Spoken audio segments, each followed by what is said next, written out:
ये आज संडे तो सब सो रहे हैं क्या अभी तक?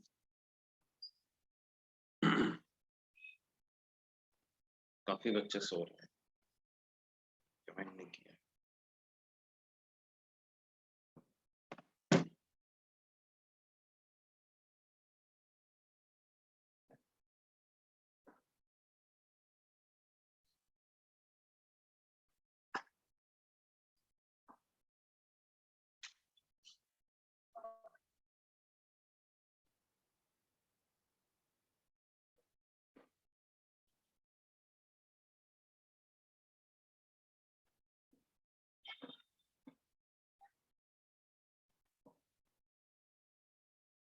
देखो बेटे, हम बात करते हैं किसकी? Kinetic theory of gases. तो काइनेटिक थ्योरी ऑफ गैसेस ने क्या किया, कुछ पोस्टुलेट्स जो हैं वो दिए गैसेस को स्टडी करने के लिए। Basically these are certain assumptions, some reasonable assumptions, जिसके की थ्रू क्या है, गैसेस के बिहेवियर को एनालाइज करना हमारे लिए आसान हो जाता है। Postulates of kinetic theory of gases.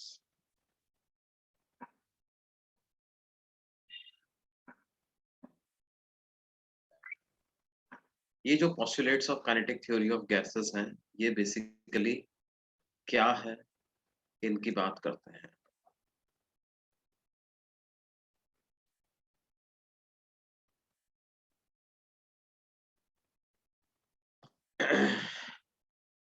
देखो, ये चीज तो हमें पता ही है कि भाई क्या है, गैसेस जो हैं वो सॉलिड्स के कंपैरिजन में काफी फ्रीली बिहेव करती है ना।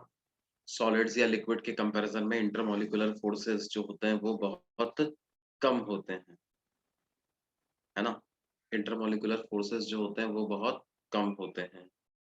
तो बेसिकली जब ये इंटरमॉलिक्यूलर फोर्सेस वगैरह बहुत कम हैं, तो हम क्या अजम्पशंस गैस को लेकर के मान सकते हैं? तो पहला अजम्पशन क्या है, मॉलिक्यूल्स ऑफ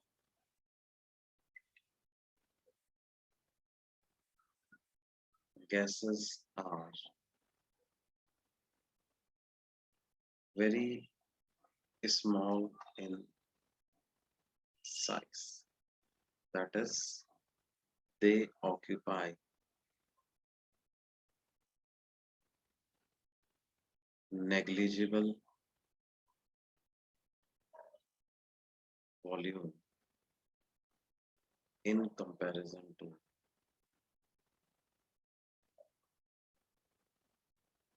the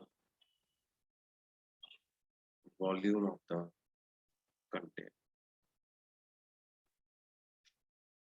एक मॉलिक्यूल पूरे कंटेनर के कंपैरिजन में क्या है, नेग्लिजिबल वॉल्यूम ऑक्यूपाई करता।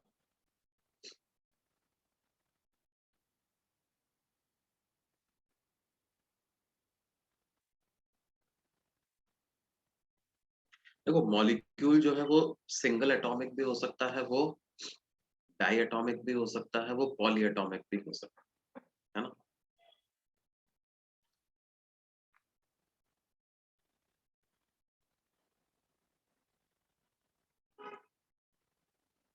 ठीक है, अगला assumption क्या है? These molecules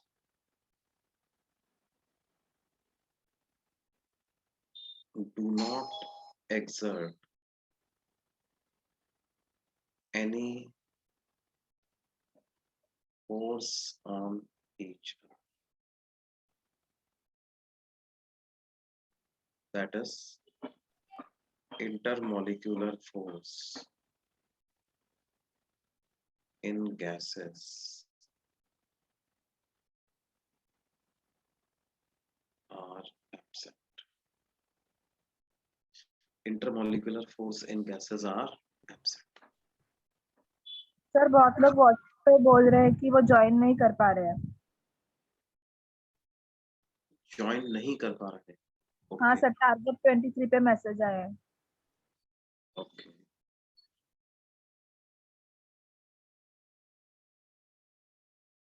एक मिनट को मैं चेक करता हूँ।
बच्चों 5 मिनट में चालू कर रहे हैं यार अपन दोबारा, 5-10 मिनट में, है ना। ये कुछ बच्चे अभी पता नहीं उनका स्कूल। कंप्यूटर से ज्वाइन होने में प्रॉब्लम आ रहा है, मतलब क्या कंप्यूटर से सर कंप्यूटर से ज्वाइन करे तो प्रॉब्लम आ रहा है, मतलब साइट भी नहीं ओपन हो रही गूगल पे जूम की। हाँ, ओके यार कैसे वो प्रॉब्लम आ रहा है?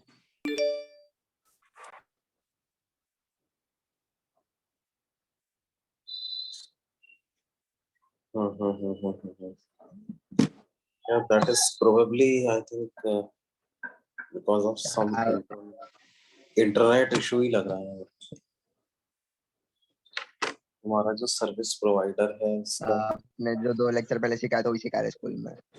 सर बट बाकी सारे साइट्स ओपन हो रहे हैं गूगल के, बस वही नहीं हो रही। अच्छा, मतलब जूम पे लॉगिन ही नहीं हो पा रहा। यस सर, लॉगिन ही नहीं हो पा रहा है। सर मेरा हो रहा है, मैं लैपटॉप से ही कर। तुम्हारा आई मतलब थिंक वाईफाई। अपडेट नहीं किया होगा। इनका इश्यू है शायद कुछ तो।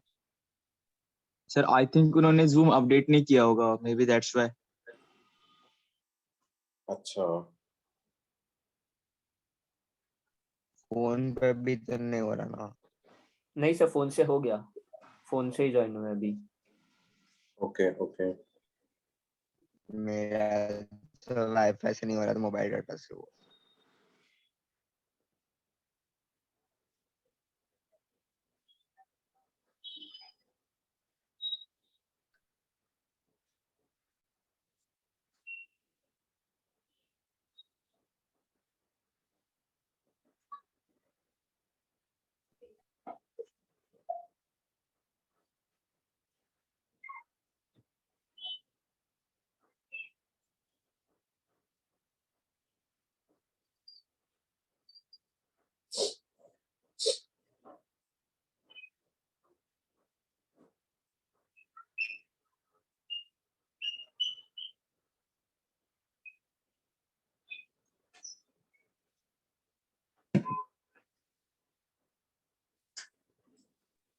और अभी तक ये एक ही स्लाइड पढ़ाया ना आपने?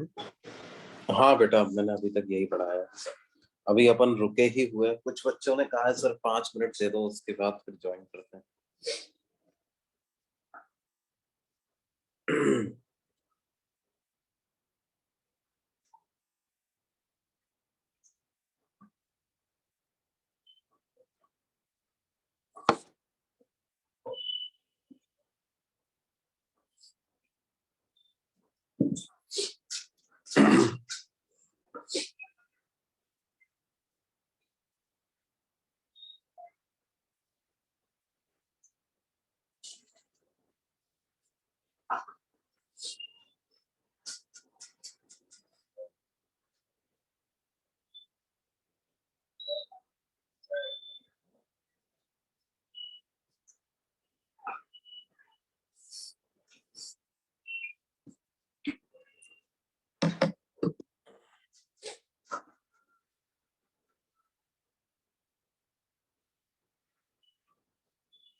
जिसके के थ्रू गैसेस के बिहेवियर को टू सम एक्सटेंट समझना हमारे लिए आसान हो जाता है ना। तो उनमें पहला assumption क्या है, molecules of gases are very small in size, that is they occupy negligible volume in comparison to the volume of the container. अगला assumption क्या है,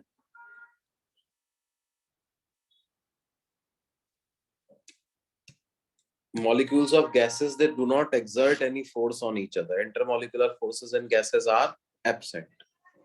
थर्ड assumption उन्होंने माना कि molecules of gases are so light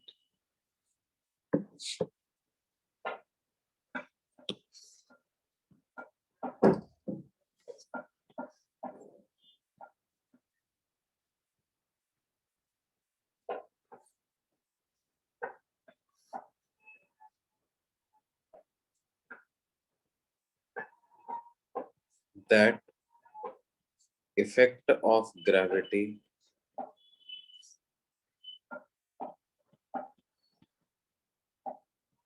on them is negligible.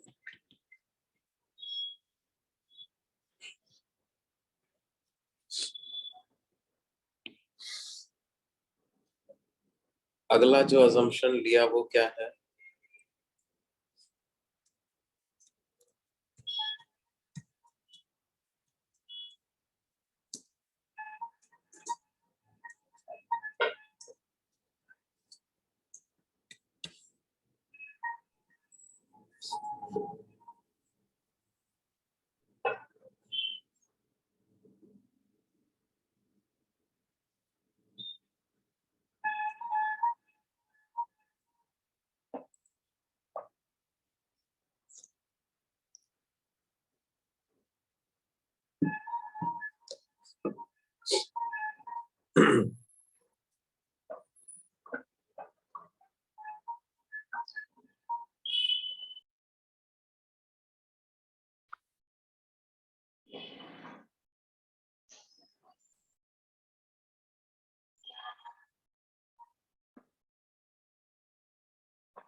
fourth is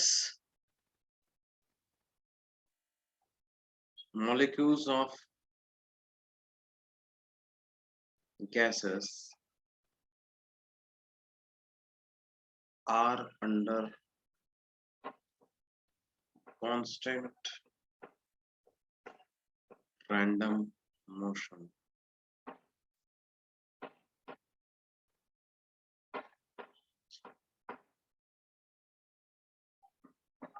by virtue of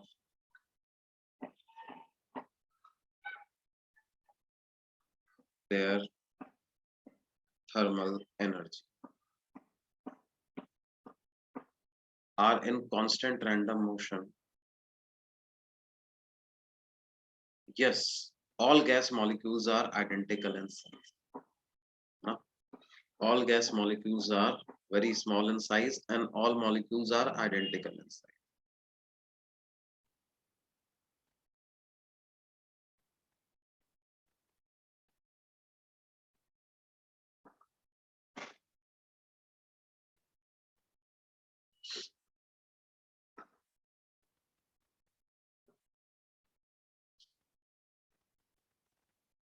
constant random motion में होता है। Constant random motion से मतलब क्या है, अगर there are 100 molecules which are going towards right, then there will be 100 molecules going towards left, 100 molecules going in positive direction, so there will be 100 molecules going in negative Y direction.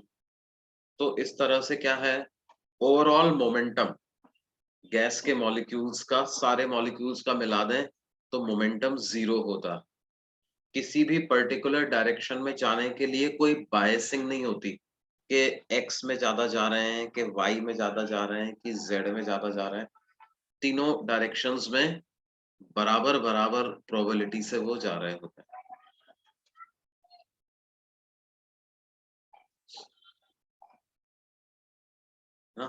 There is no biasing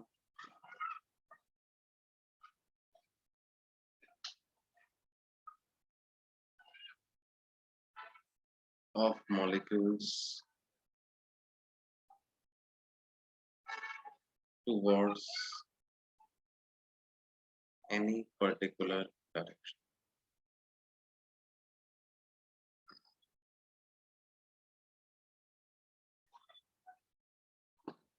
sir इसका मतलब ये है कि वो flow नहीं कर सकते। हाँ, इसका मतलब क्या है कि वो किसी एक डायरेक्शन में ऐसे फ्लो नहीं कर रहे होते हैं when they are placed in a container, randomly move कर रहे हैं। Okay sir.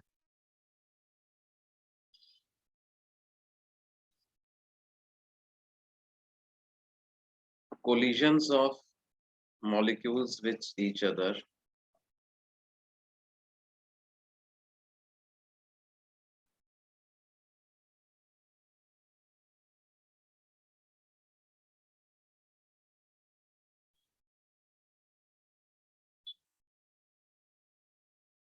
and those with the walls of container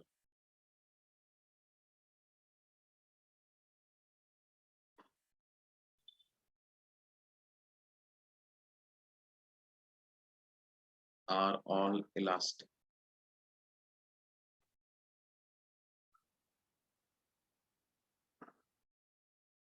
elastic collision से हमारा मतलब क्या है, there is no loss of kinetic energy, मतलब ओवरऑल काइनेटिक एनर्जी में कोई लॉस नहीं आएगा।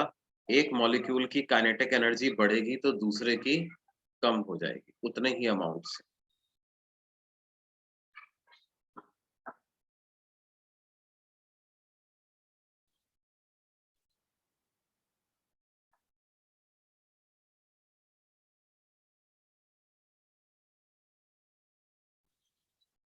क्या ये बात समझ में आती है बेटे? Yes, sir.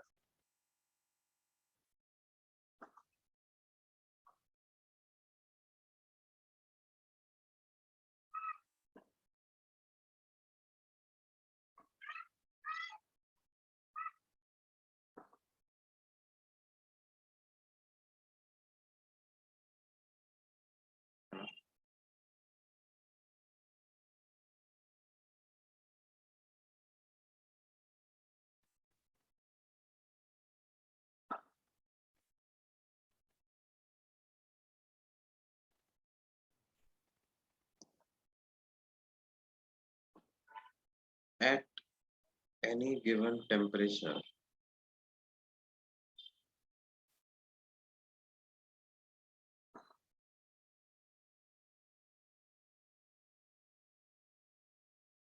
the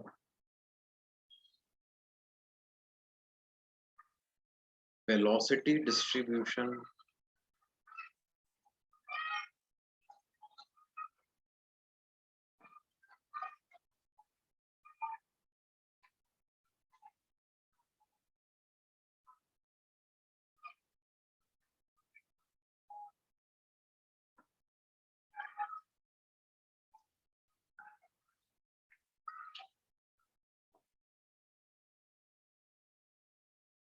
remains fixed.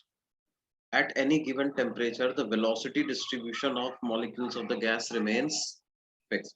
Velocity distribution fix रहता है बेटे।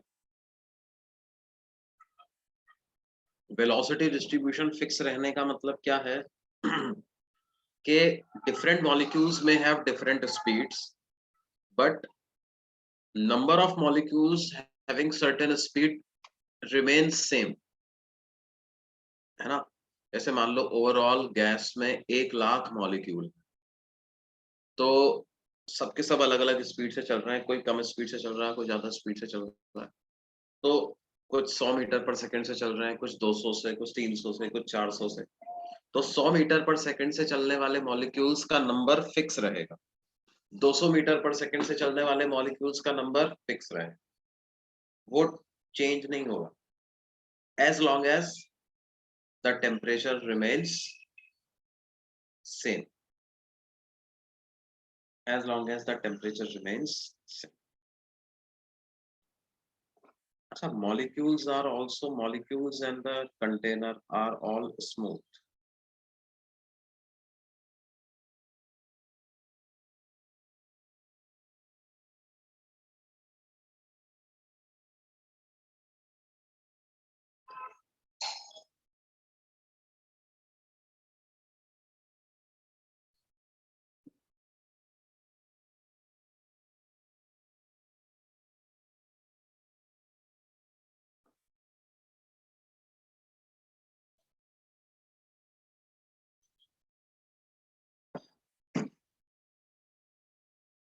ये बात समझ में आती है बेटा?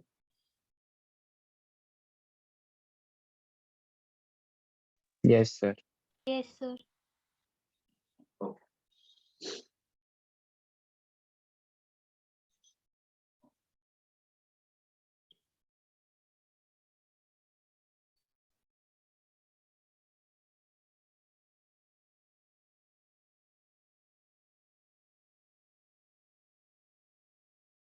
अब देखो क्या है बेटे कि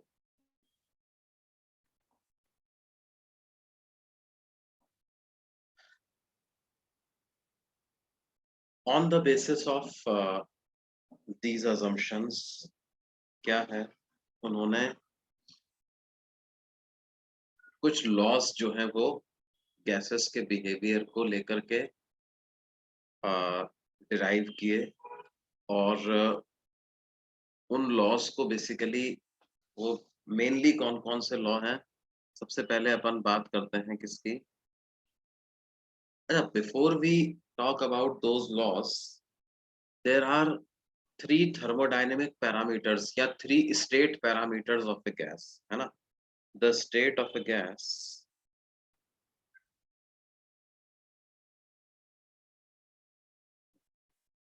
is defined by its 3 parameters.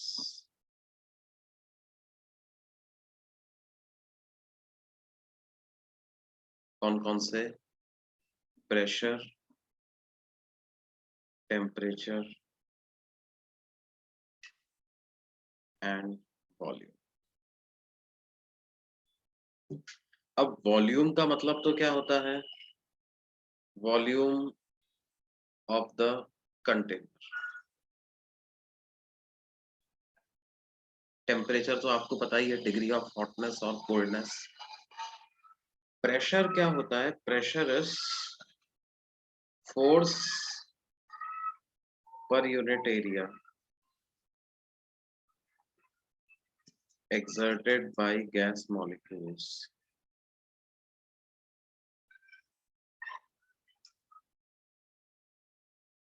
on the walls of the container.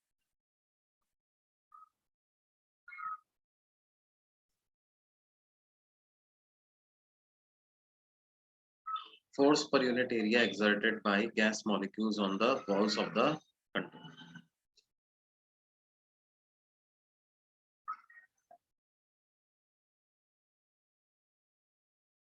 नहीं, ऐसा नहीं होगा बेटे, डेंसिटी तो यूनिफॉर्म ही होगी। एक बच्चा बोल रहा है सर मॉलिक्यूल्स रैंडम मोशन में है तो डेंसिटी तो एवरेज होगी। नहीं, ऐसा नहीं है। If the container is at rest, पूरे कंटेनर में मॉलिक्यूल्स यूनिफॉर्मली ही डिस्ट्रीब्यूटेड होंगे।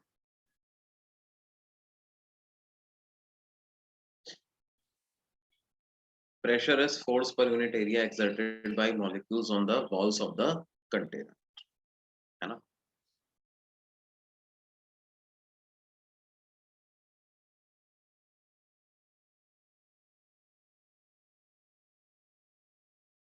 तो देखो क्या-क्या एक्सपेरिमेंटली जो है वो कुछ लॉज डिटरमाइन किए गए, वो लॉज क्या-क्या थे?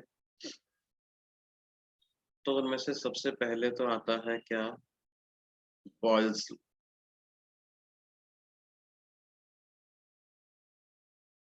बॉयल्स लॉ क्या कहता है? At a given temperature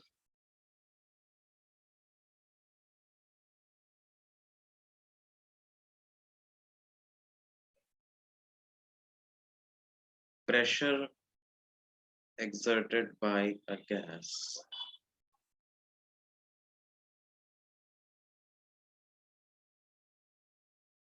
is directly proportional to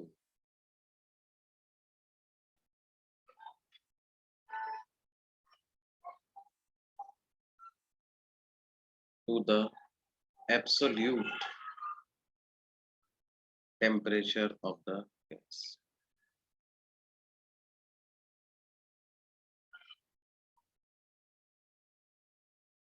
Pressure is directly proportional to absolute temperature.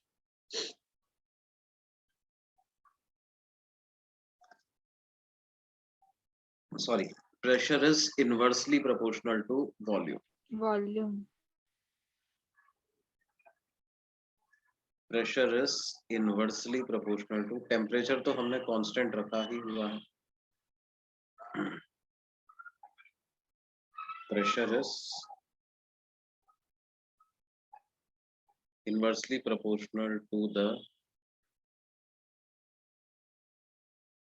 volume of the.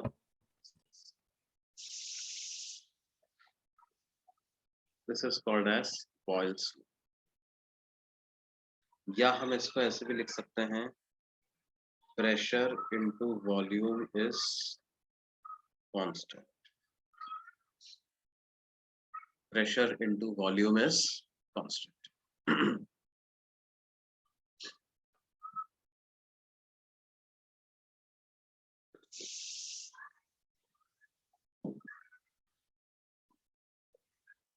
उसी तरीके से, and mind you these were all observational laws, है ना, मतलब एक्सपेरिमेंट किए गए, ग्राफ बनाया गया, उसके बेसिस पे लॉ निकल कर गया. चार्ल्स लॉ क्या कहता है? At a given pressure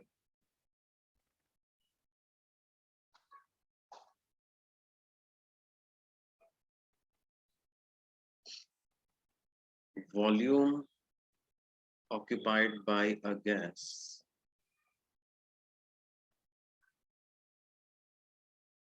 Directly proportional to temperature. is directly proportional to absolute temperature.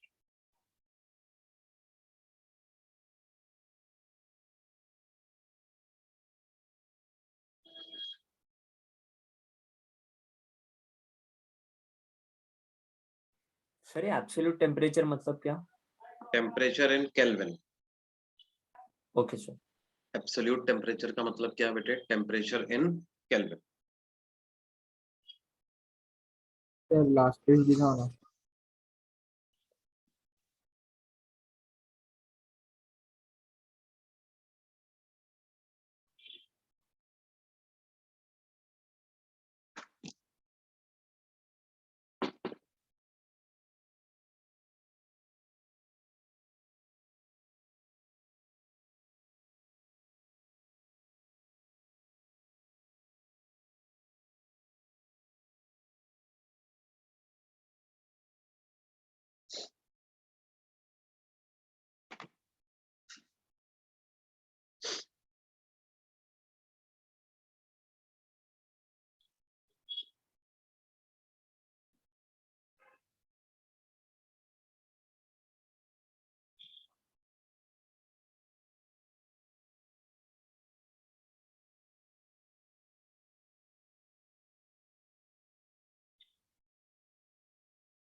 हो गया बेटे?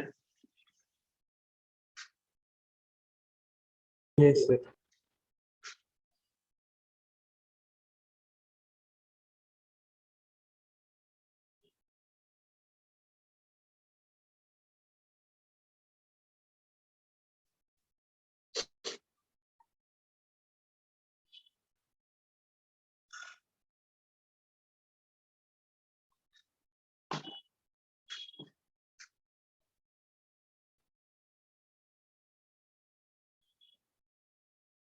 हो गया sir.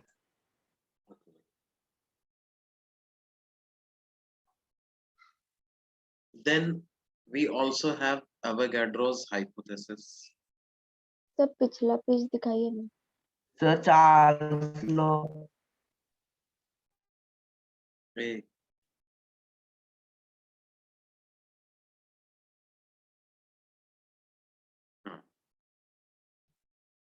Avogadro's hypothesis.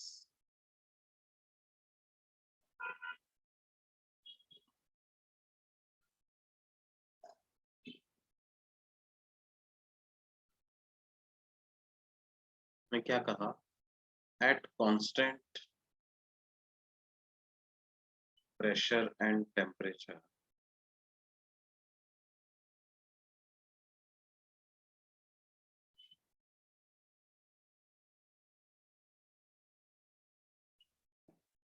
the number of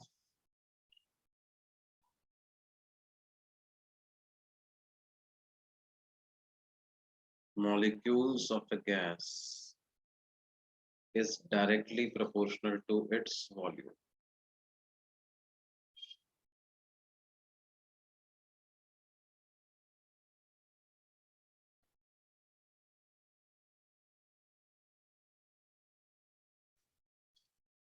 Number of molecules is directly proportional to, यहाँ पर हमने प्रेशर और टेम्परेचर को क्या रख दिया है बच्चों? फिक्स्ड।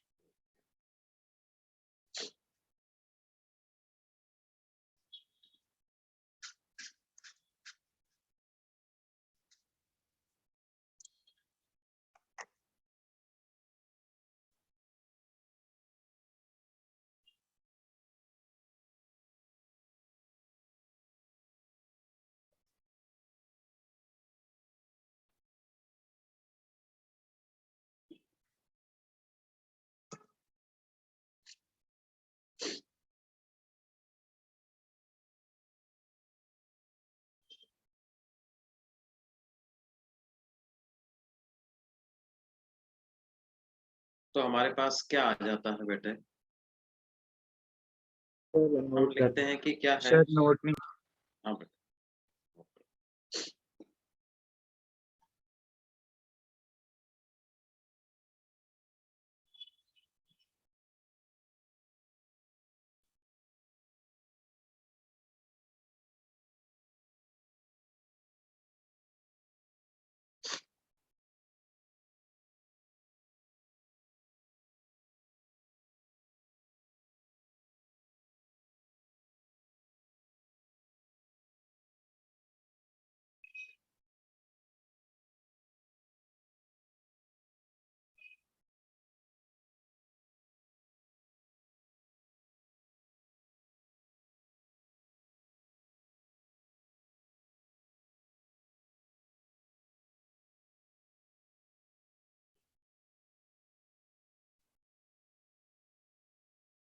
हो गया सर।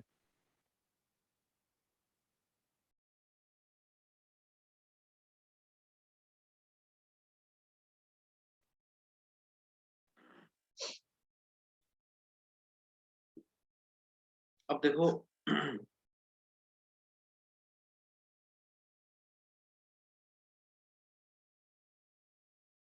हम ऐसा लिख सकते हैं इनको कंबाइन करके कि for a given amount of a gas, PV/T का जो रेशो है वो constant, PV/T is constant. For a given amount of A gas. या इसको हम, और ये जो कांस्टेंट है इसकी वैल्यू क्या आएगी, पीवी अपॉन टी को हम लिखेंगे कैसे, number of moles into a universal constant. ये जो यूनिवर्सल कांस्टेंट है इसको क्या बोलते हैं, आइडियल गैस कांस्टेंट या यूनिवर्सल गैस कांस्टेंट। और n क्या है बेटे, नंबर ऑफ मोल्स। और ये नंबर ऑफ मोल्स कैसे लिखते हैं अपन, number of molecules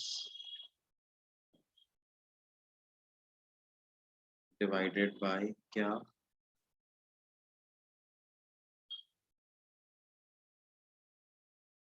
Avogadro's number. Small n is equal to capital N divided by Na, where Na is 6.02 into 10 raised to the power 23।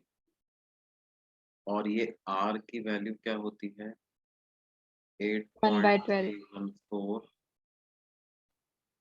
Joule पर मोल केल्विन। इसको approximately 25/3 joule पर मोल kelvin भी लिखते हैं।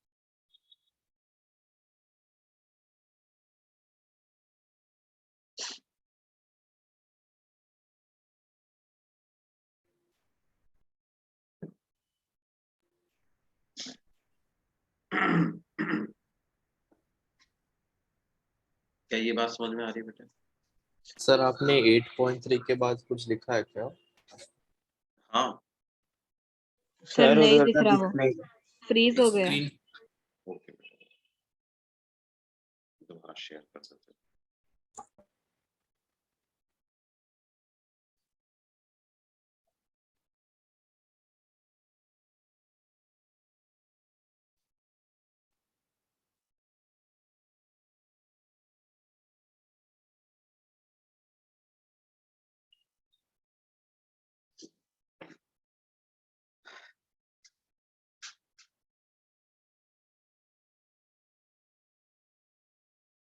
इसकी वैल्यू 0.0821 ही यूज करते हो आप लोग, केमिस्ट्री में यूज किया हो। उसकी यूनिट्स क्या होती है, हाँ, litre for atmosphere. Litre atmosphere पर मोल केल्विन। प्रेशर को अगर एटमॉस्फेरिक प्रेशर में लिखें, वॉल्यूम को अगर लीटर्स में रखें, तो ये इतना आ जाएगा, है ना। देखो प्रेशर और वॉल्यूम को मल्टीप्लाई करोगे ना तो आपको जूल मिलता है कि नहीं। प्रेशर की यूनिट क्या होती है, Newton per metre square. Volume की क्या यूनिट होती है, मीटर क्यूब। तो प्रेशर इनटू वॉल्यूम क्या हो गया, newton per metre square into metre cube. तो ये वैल्यू न्यूटन मीटर के बराबर हो गई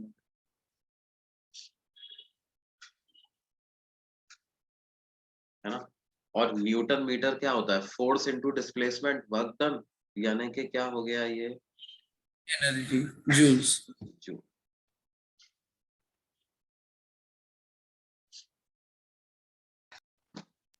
आर को 1/12 भी लिख सकते हैं। 1/12, हाँ वही लीटर एटमॉस्फेयर में ही लिखोगे तो 1/12 आएगा, है ना।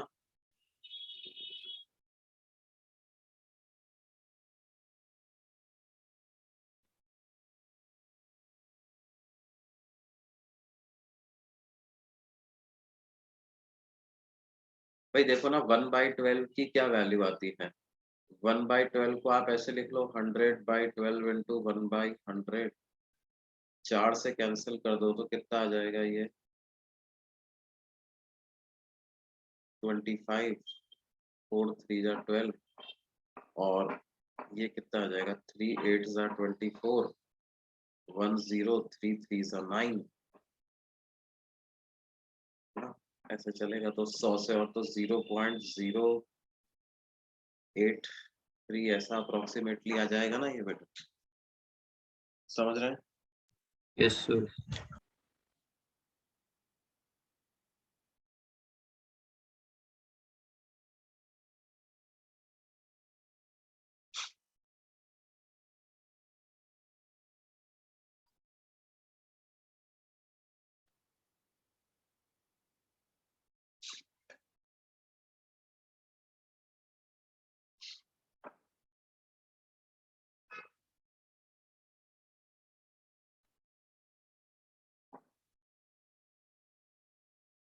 बेटे ऐसे आज कौन से स्कूल का एक्स्ट्रा लेक्चर लग रहा था?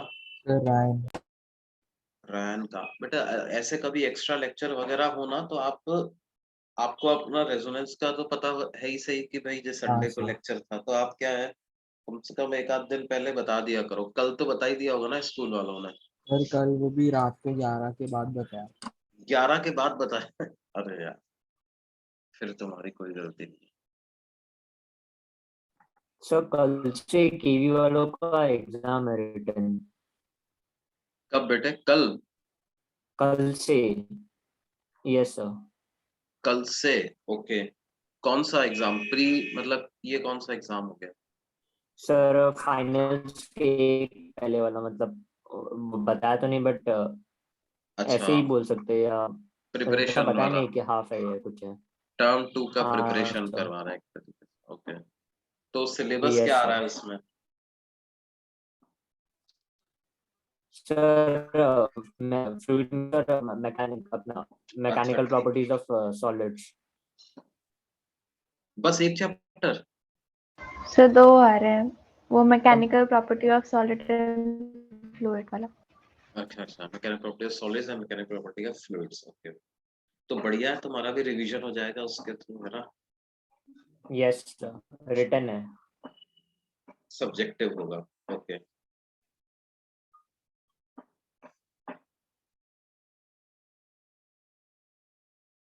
ठीक है बच्चों।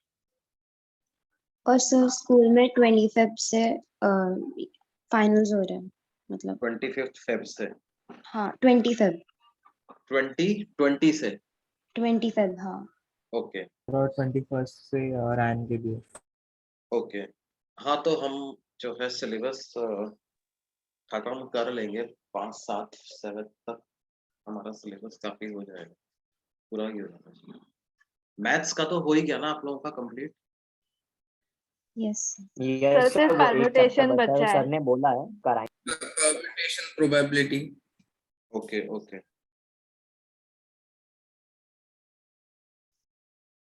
ठीक। वो फिजिक्स का भी क्या है 5 7 तारीख तक, 7 तारीख तक अपन खत्म करने की ज्यादा से ज्यादा 10 तक।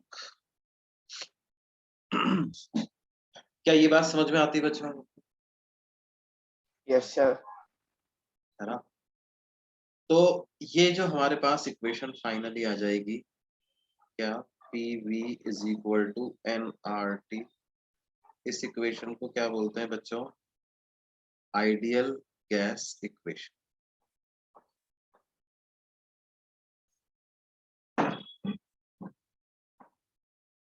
इस इक्वेशन को बोलते हैं आइडियल गैस इक्वेशन, है ना? ये जो काइनेटिक थ्योरी ऑफ गैसेस में जो भी आप पढ़ोगे वो आप मेनली केमिस्ट्री में भी पढ़ चुके हो सब की सब चीज, और जहां तक मेरा ख्याल है काफी डिटेल में पढ़ चुके हो इन सब चीजों को, है ना? हाँ सर। Yes sir.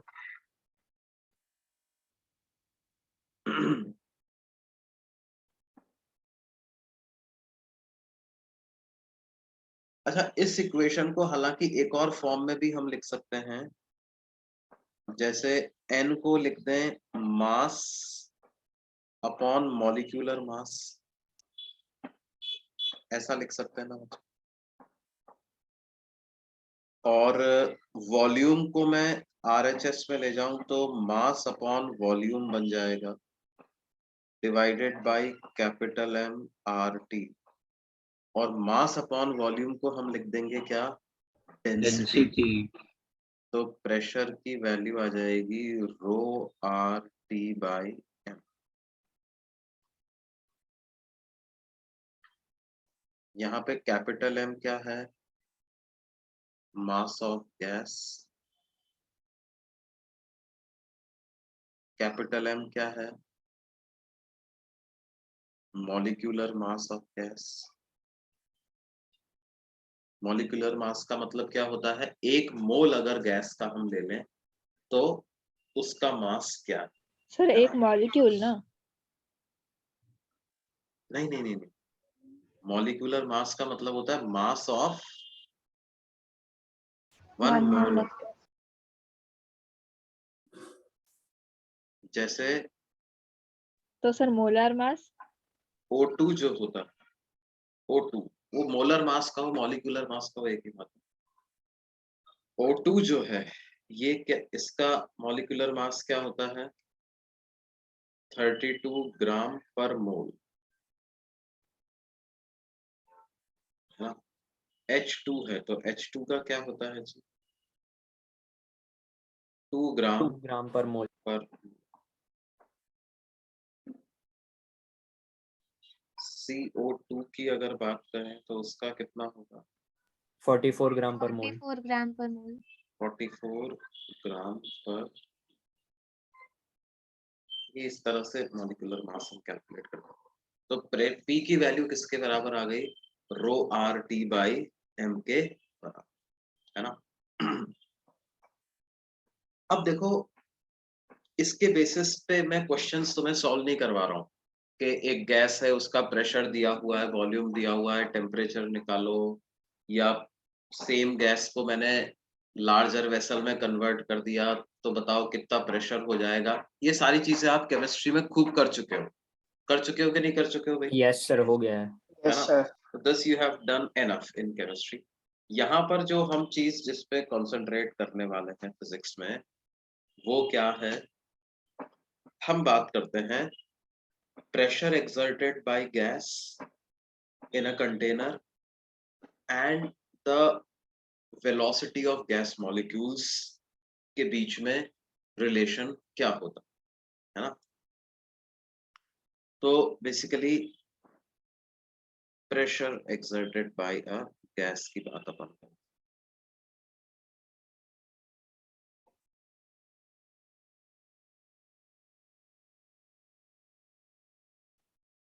देखो ये pressure exerted by gas calculate करने के लिए मैं कंसिडर करता हूं एक क्यूबिकल कंटेनर।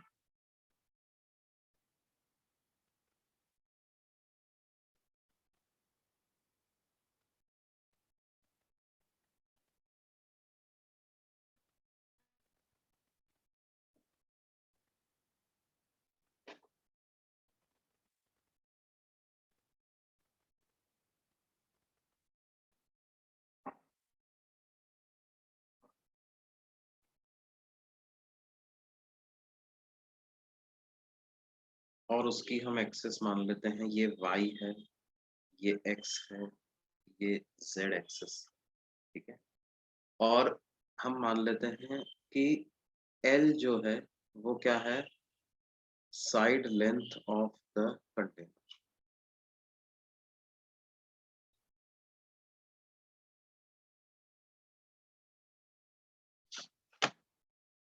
स्मॉल m है mass of one molecule. Capital N है टोटल नंबर ऑफ मॉलिक्यूल्स।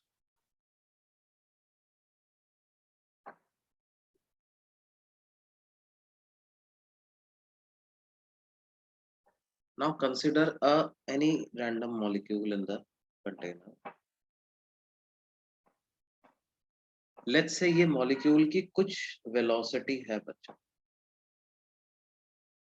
कुछ वेलोसिटी से हमारा मतलब क्या है कि वेलोसिटी वेक्टर को हम लिख लेते हैं Vx1 i cap plus V Y one J cap plus V Z one K cap, V X one I cap plus V Y one J cap plus V Z one K cap, right. और ये molecule क्या करता है बेटे, ये molecule जाकर के किसी वॉल से टकराता है, मान लेते हैं इस वाली वॉल से टकराता है।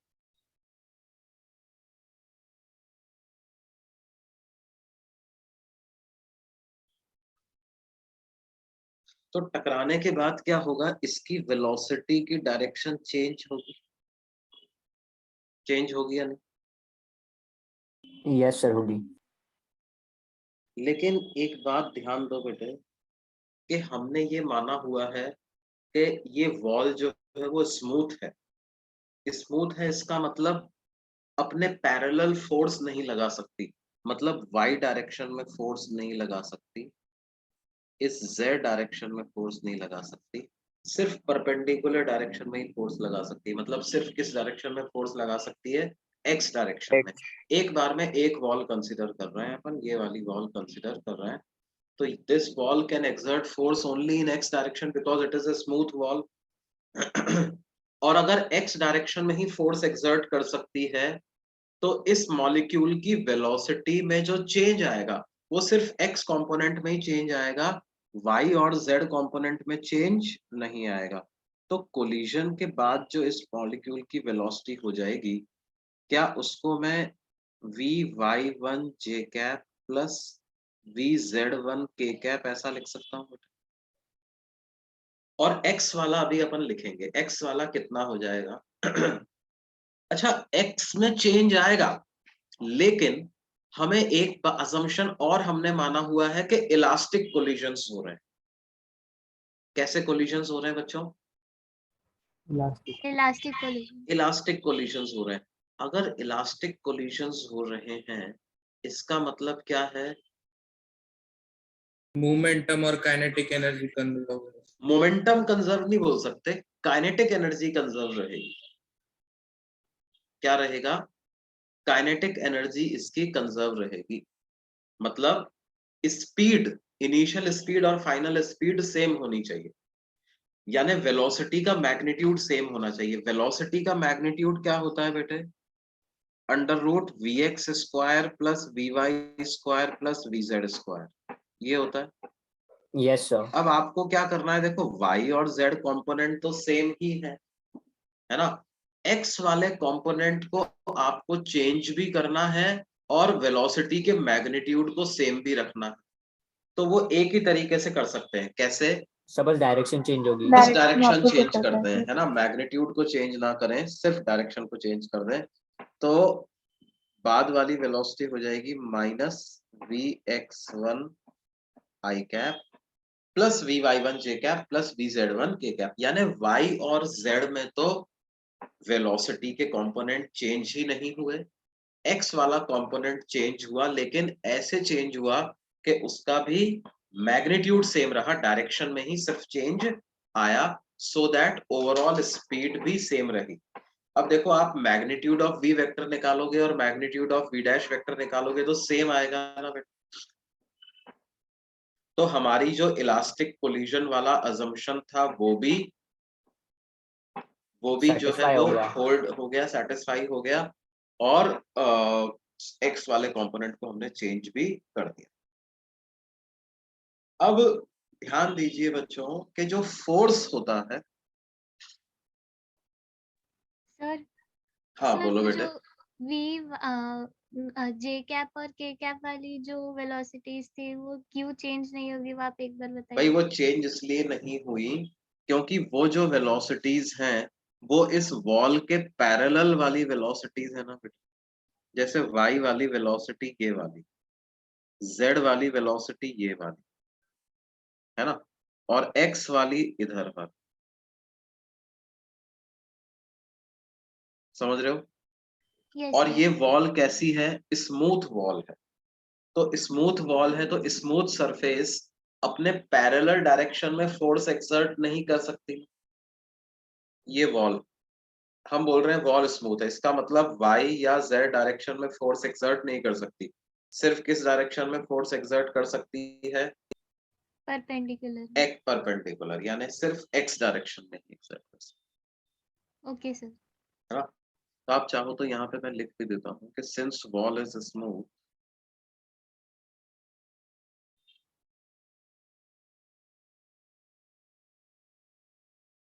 x and z component of velocities will not change.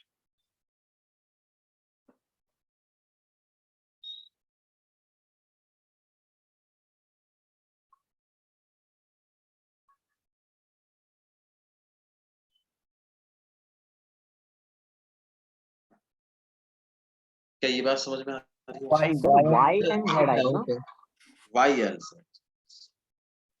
Sir, तो फिर इसके बाद अगर फिर वो XZ प्लेन वाले वॉल के साथ कोलिजन हाँ। करेगा तो सर उसका Y डायरेक्शन वाला चेंज होगा ना?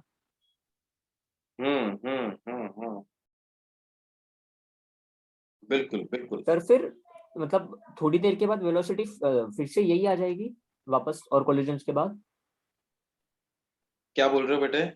सर मतलब और भी जब 2-3 बार कोलाइड होगा तो सेम ही वेलोसिटी आ जाएगी, सारे पॉजिटिव हो जाएंगे वापस? हाँ मतलब हो डायरेक्शन। सकता है, बिल्कुल बिल्कुल हो सकता है, ओके। बिल्कुल हो सकता है कि क्या होगा, जैसे इस वॉल के बाद मान लो एक बार मतलब सारी वॉल्स के साथ अगर कोलिशन कंप्लीट हो गया है ना, एक एक बार सबके साथ कोलिशन कंप्लीट हो गया, तो फिर क्या होगा, डेफिनेटली यही वेलोसिटी इसकी वापस से हो जाएगी, ओके सर। है ना। अब देखो, हम इंटरेस्टेड हैं किसमें? फोर्स पर यूनिट एरिया निकालने में, ठीक है। तो अच्छा एक बात और, अगर मान लो इस मॉलिक्यूल की जगह कोई और मॉलिक्यूल आता और इसी वॉल के साथ टकराता, तो उसका भी सिर्फ एक्स कंपोनेंट ऑफ वेलोसिटी ही चेंज होता है ना। Yes sir. हाँ। तो हम क्या लिखें, देखो, change in momentum of this molecule due to collision with the wall.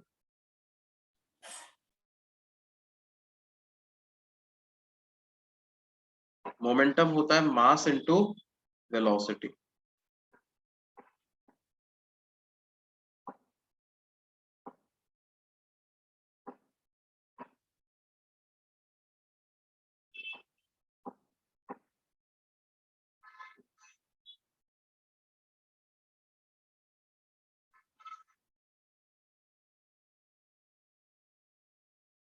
तो वो क्या हो जाएगा, mass into v dash vector minus v vector. तो इन दोनों को आप सब्ट्रैक्ट करोगे तो क्या आ जाएगा बेटे, minus 2mv vector. 2m vx1 i cap. क्या ऐसा आ जाएगा? ये इस मॉलिक्यूल के मोमेंटम में चेंज आया, एक मॉलिक्यूल के मोमेंटम में चेंज आया, है ना। अब यस। देखो, अच्छा कितना टाइम लगेगा कि इस वॉल से सारे मॉलिक्यूल टकरा जाएं? उसकी वेलोसिटी इनटू मतलब जो साइड लेंथ है। क्या हम ये बोल सकते हैं कि 2l/v टाइम में सारे मॉलिक्यूल टकरा जाएंगे इस वॉल से?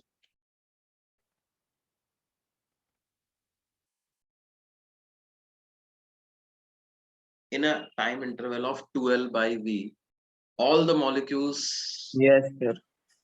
will undergo collision with this wall. कैसे सर?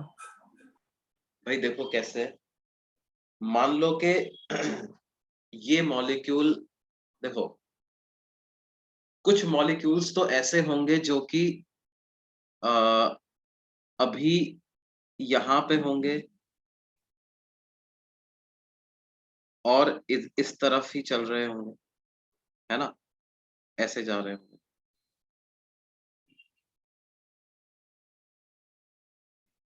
मतलब उनका एक्स कंपोनेंट जो है वो राइट की तरफ, एक्स कंपोनेंट किधर है, राइट की तरफ, अब देखो, उनको इस वॉल तक पहुंचने के लिए एक्स डायरेक्शन में डिस्प्लेसमेंट कितना करना पड़ेगा?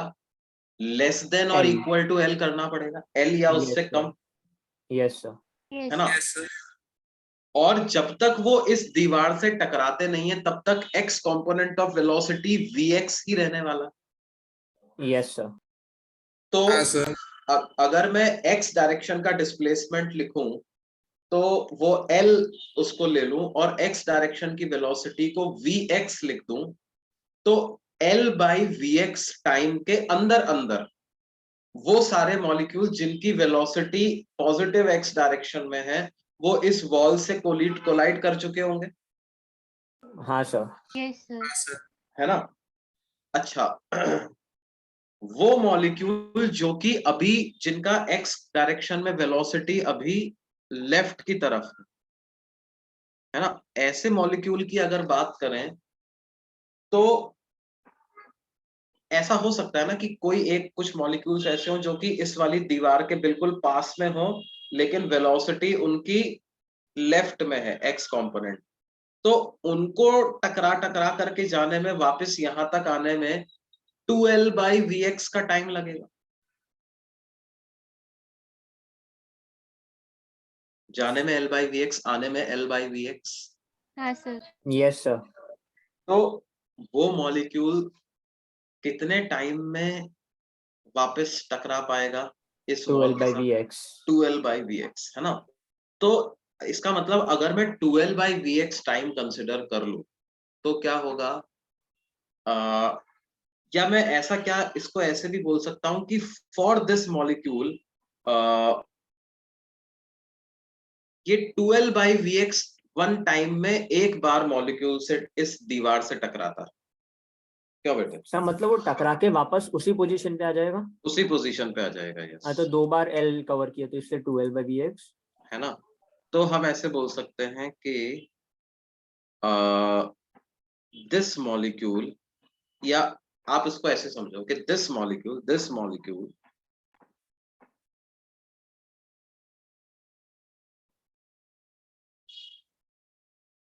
collides with the given wall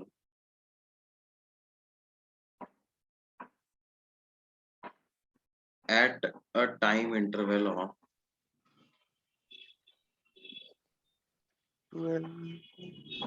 12 by vx, है ना? 12 by vx is तो ये मोमेंटम में चेंज आ रहा और इतने टाइम इंटरवल में आ रहा है ना? तो force exerted by the wall on this molecule, उसको मैं change in momentum upon time से लिख सकता हूँ, delta P by delta T. Force को delta P by delta P लिख सकते हैं ना बच्चों? देखो, फोर्स बेसिकली क्या होता है? मास इनटू एक्सेलरेशन, और सर वो रेट हाँ ऑफ सर, लिख चेंज सकते ऑफ हैं। लीनियर मोमेंटम भी होता है। Yes sir, dv लिख बाई सकते हैं। dt, मास को आप इसके अंदर ले जाओ तो d by dt of mv, और mv को लिख देंगे p, तो force is dp by dt, ऐसा भी है, sir rate Yes of sir. Change of linear momentum. Rate of change of linear. तो force exerted by wall on this molecule delta p by delta t आ गया, तो वो आ गया Yes, minus sir. 2m vx i cap divided by 2m vx1 divided by 2l by vx1, तो 2 से 2 cancel हो गया, तो ये कितना आ गया? Minus m vx1 square by l times i cap, minus m vx1 square by l i cap. ये force exerted by wall on this molecule इतना। क्या ये बात समझ में आती है? Yes, sir. Yes, sir. Sir velocity का कंपोनेंट हर वॉल के लिए अलग लेंगे ना हम इसमें? हर वॉल के लिए अलग होगा, अपन एक वॉल की बात कर Okay, रहे हैं, sir. है ना? अपन अभी क्या है, एक वॉल की बात कर रहे हैं। सर मतलब एक डायरेक्शन में जो भी मॉलिक्यूल्स है उन सबका फोर्स सेम ही आएगा।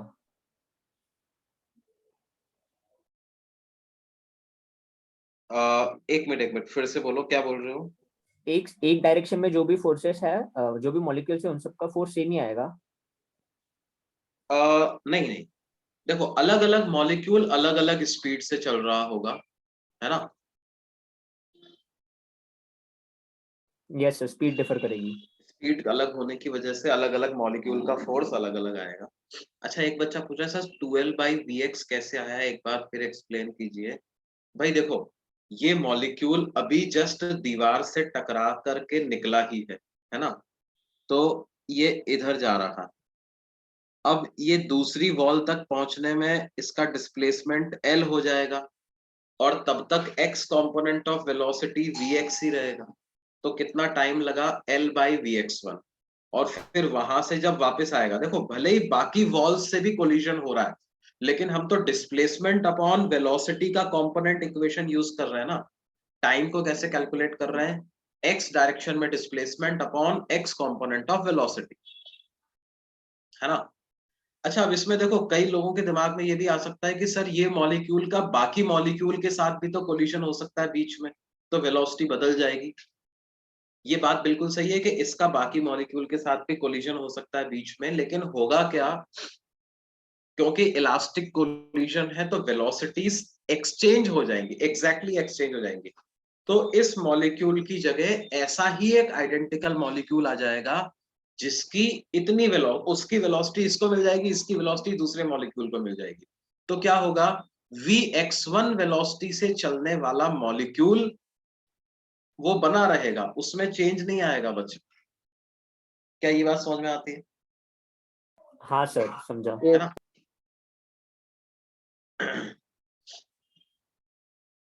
तो ये क्या है? Force exerted by wall on this molecule इतना आ जाएगा। तो इसका मतलब force exerted on wall by this molecule कितना आ जाएगा?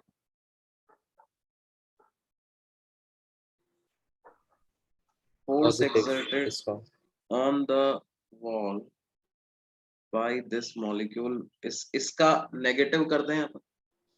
Yes sir. Yes sir. तो वो आ जाएगा न्यूटन्स थर्ड लॉ के हिसाब से, every action has equal and opposite reaction. तो mvx1 square by l I cap ऐसा आ जाएगा, है ना? Yes sir. तो force exerted by all the molecules कितना हो जाएगा? Sir n into mx। वो हो जाएगा mvx1 square by l plus m into vx2 square by l up to m into vxn square by l। Total molecule इतने हैं तो सबका फोर्स ऐड कर दिया, यस। तो हमारे पास हो जाएगा m/l into vx1 square plus vx2 square up to vxn square. Square. और इसको क्या करें? n से डिवाइड कर दें और n से मल्टीप्लाई कर दें, तो ये हो जाएगा mn/l। और ये क्या है? x कंपोनेंट ऑफ वेलोसिटीज का स्क्वायर और उसका एक तरीके से एवरेज ले लिया हमने। Average of the square of velocities. x Yes, component of velocity, है ना? Yes sir. अब देखो, अगर आप ओवरऑल वेलोसिटी का स्क्वायर करके एवरेज लेते हो, sigma v square by n करते हो, तो सिग्मा v स्क्वायर में क्या आता है? vx square plus vy square plus vz square, है ना? और बात क्या है? Sigma vx square, sigma vy square, sigma vz square, जैसा कि हमने कहा था कि भाई ये किसी पर्टिकुलर डायरेक्शन के लिए मॉलिक्यूल्स बायस्ड नहीं होते हैं। तो जितना x स्क्वायर का एवरेज आएगा उतना ही y स्क्वायर का आएगा, उतना ही z स्क्वायर का आएगा। तो इसको आप क्या है, 3 times of sigma vx square by n ऐसा लिख सकते हैं। That means sigma V X square by N को हम क्या लिख सकते हैं, 1/3 of sigma V square by N. तो हमारे पास ये क्या हो जाएगा, देखो m हमने मास ऑफ वन मॉलिक्यूल माना था, capital N total number of molecule है, तो m इंटू n क्या हो गया, total Capital mass M. Of gas inside container Yes, sir. Divided by L, और sigma V X square by N को लिख देंगे 1/3 of sigma V square by N, 7. है ना। अब ये क्या आ गया, फोर्स ऑन द वॉल। अब अगर प्रेशर ऑन द वॉल निकालना है तो उसको क्या लिखते हैं, Sir, area से divide करना. एरिया से डिवाइड करते हैं, एरिया एल स्क्वायर है तो Yes, sir. डेनोमिनेटर में एल क्यूब बन जाएगा, yes sir. L cube volume हो जाएगा, मास अपॉन वॉल्यूम को डेंसिटी लिख देंगे, डेंसिटी इंटू 1/3 इंटू, अब ये वाली चीज क्या लिखी हुई है बेटा, ये mean of square of velocity ऐसा लिख सकते हैं,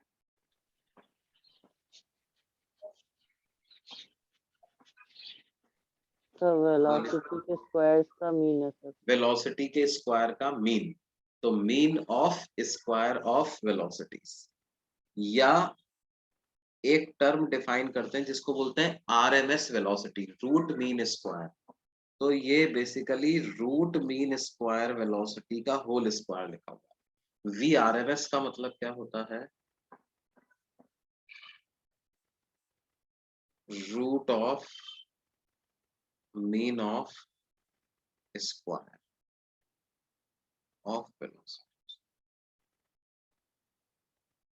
तो ये हो जाएगा अंडर रूट ऑफ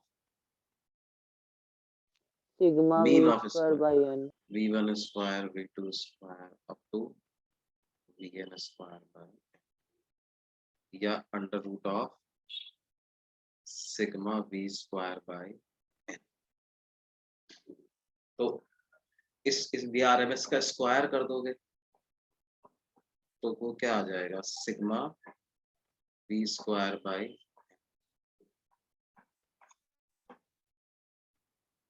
तो प्रेशर ऑन द वॉल की क्या वैल्यू आ जाएगी, pressure on the wall is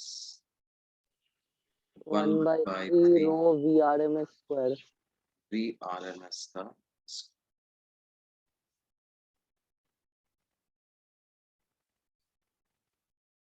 या VRMS को आप लिख सकते हो अंडर रूट ऑफ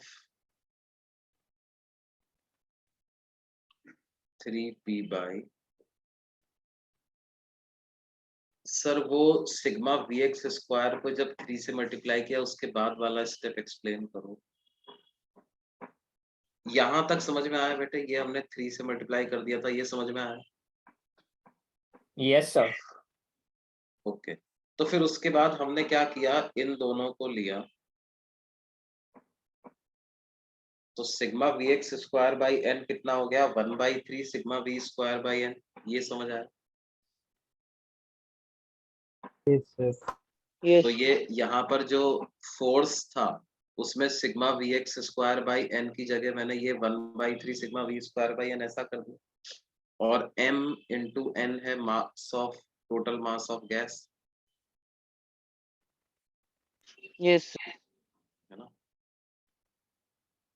तो ये ऐसा, और डेंसिटी को क्या लिखते हैं बच्चों अपन, डेंसिटी को pm बाई RT ऐसा लिख देते हैं, तो p Yes, से sir. p कैंसिल हो जाएगा, तो ये Root 3 RMS RT by M. RMS speed of gas molecules in the container का क्या फॉर्मूला आ जाएगा हमारे पास, under root Root of 3 RT by M. RT by,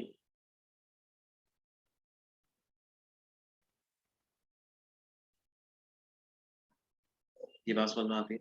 मतलब Yes, sir. अगर आपको गैस का टेम्परेचर पता है तो उसके बेसिस पर आप ये पता लगा सकते हो कि गैस के जितने भी मॉलिक्यूल्स हैं उन सारे मॉलिक्यूल्स की आरएमएस वेलोसिटी कितनी, मतलब root of mean of square velocities की क्या वैल्यू। क्या ये चीज समझ में आती है? Yes sir. ठीक है बच्चों, अभी हम यहीं पे रोकते हैं। हाँ बोलो बेटे। सर वो सोनाली 2 नहीं होगा, वो n होगा ना सर? By N also.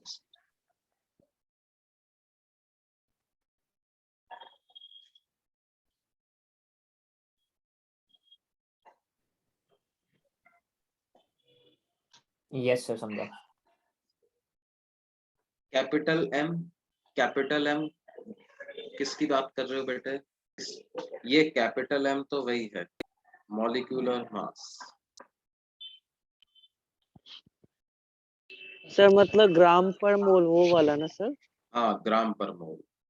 हाँ बल्कि इसको आपको किसमें सब्स्टिट्यूट करना पड़ेगा, किलोग्राम पर मोल में किलोग्राम पर सब्स्टिट्यूट मोल करना, में। Yes sir. क्योंकि एसआई यूनिट किलोग्राम पर मोल है ना। जैसे यस O2 के लिए आपको क्या लिखना पड़ेगा, 32 सर ग्राम पर मोल होता है, लेकिन उसको 0.032 किलोग्राम पर मोल। 32 इंटू 10 की पावर -3 लिखना पड़ेगा। Yes sir.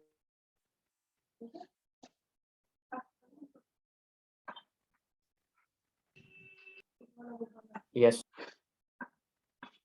ठीक है बेटा।